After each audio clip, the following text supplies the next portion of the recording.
In a normal playthrough of Dark Souls 1, the Bell Gargoyles will be the third boss you encounter at the end of the Undead Parish.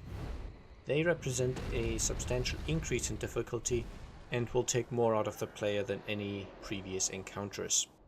Because of this steep increase in difficulty, you should make sure you're properly prepared before the fight. Regularly upgraded weapons should be at +5, Twinkling Titanite weapons should be at +3. If you want, you can upgrade your armor, though that is somewhat less relevant. And if you have any gold pine resin left over, use it now, this is the fight to do so. The gold pine resin adds over 80 damage per swing, so especially fast weapons benefit hugely from it in this fight. Once you're properly prepared, make your way into the rooftop and start heading to the other side. Around here is where you want to apply any weapon buffs you have, and then taking a few steps further, the gargoyle will spawn.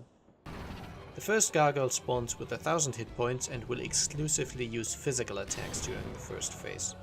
So for now, blocking all attacks is still a viable option.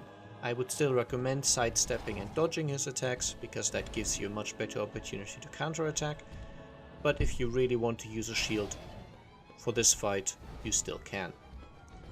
He will use some flying moves as well, which can be a little more tricky to avoid, but even if they hit you, their damage is not substantial and can be easily out-healed.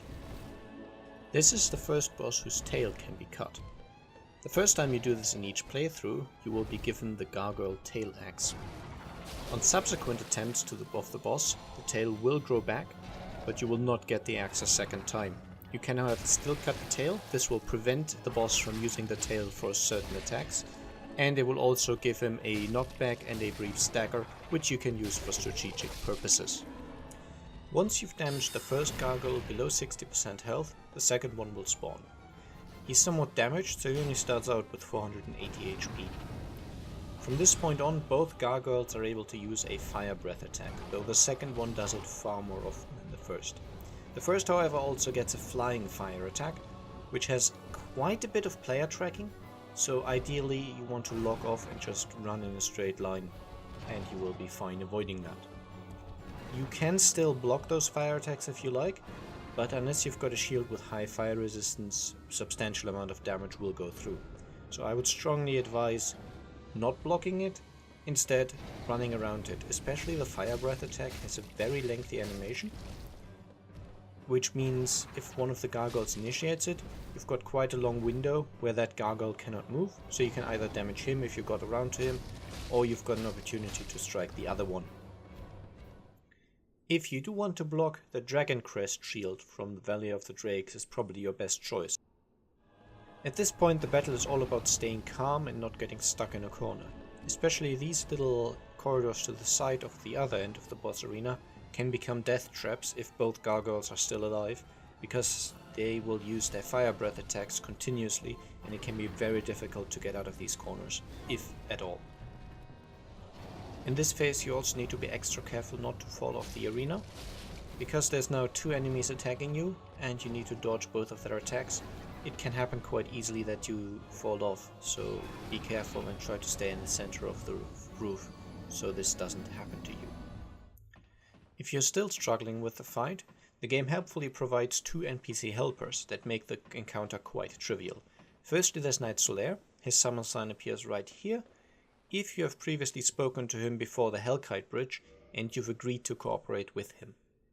And the second summon sign for Night Lord Trek can be found right here, if you saved him from his cell and spoke to him afterwards in Firelink Shrine.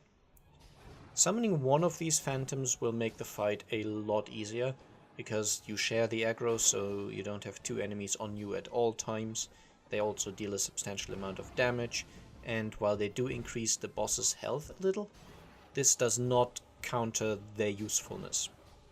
If you summon both of them, then the fight is completely free. You can summon them, run in, trigger the boss fight, and then basically all you need to do is make sure you don't die. And the two phantoms together can easily do this fight without any input from you whatsoever. Each of the bosses has a small chance to drop the Gargoyle Halberd, Shield or Helm. These will be guaranteed drops at a later point in the game, but if you want one of them right now, then you can farm them.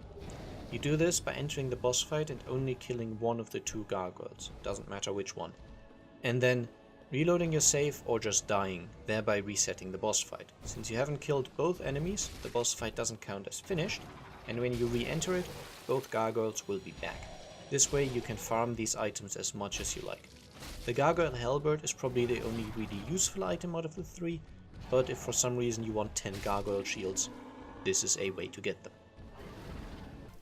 Once you finish the fight by beating both bosses, you are rewarded with a twin humanity and 10,000 souls. If you did summon Solaire and he survived to the end, you also get a Sunlight Medal. So if you're a cleric who wants to ascend through the Warriors of Sunlight Covenant, summoning Solaire here is a good option to get a free Sunlight Medal. Okay, this should provide you with all the information you need to make this fight a little easier on you. As always, feedback is highly appreciated. I hope you found this helpful, and bye bye.